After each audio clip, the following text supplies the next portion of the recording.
This semester, I've been developing work around the logics of display and containment. I'm thinking about the site of exhibition as a unit of production in itself. At the beginning of the fall, I made a provisional fence out of waist-height wood beams that connected each end of the room to the other. Structurally it was a bit precarious, so I decided to reiterate the fence out of concrete. I made a very dumb, absurdly heavy object that sparked my thinking about the museum as a theater for dumb objects. The pleasure was in the relief of grandiosity. I decided I was more interested in unraveling common objects to render them as premature, incomplete, preparative and provisional. Maybe there was more honesty in the half-baked idea. I started thinking, what would be a prototype for language? I began manipulating things that already existed into meaningless shit.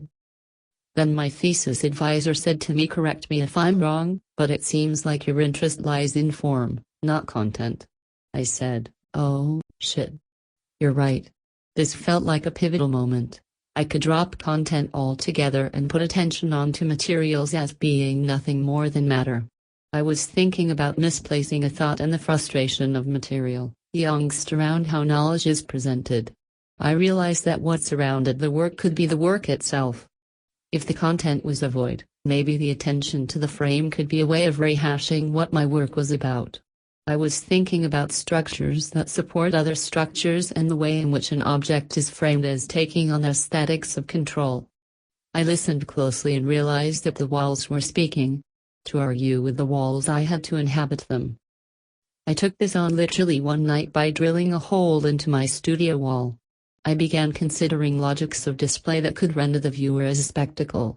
I remade the wall and put it in a gallery at a 15-degree angle as if to offset the rectangle of the room and made it so you could walk through the wall. I positioned images around and inside of my wall. In the middle of the critique I got up and performed the removal of images, as if my body was an eraser. It was such a rush, I loved it. I learned that I like to make a thing so I can fuck it up then clean it up after. The wall brought out a dissonance in me. It intimidated me and I had to do something to fuck with it. I learned that I need something to work against. Now I'm making a stage for one. I've realized that what comes after nothing, that is the interesting part. The materials I'm working with do have something to say, and I'm working to understand my relationship to them as having a history, having a politics, having a way of being. I'm trying to think about things before they become things, and as it approaches thinglessness, the cinders, I'm considering what essence remains.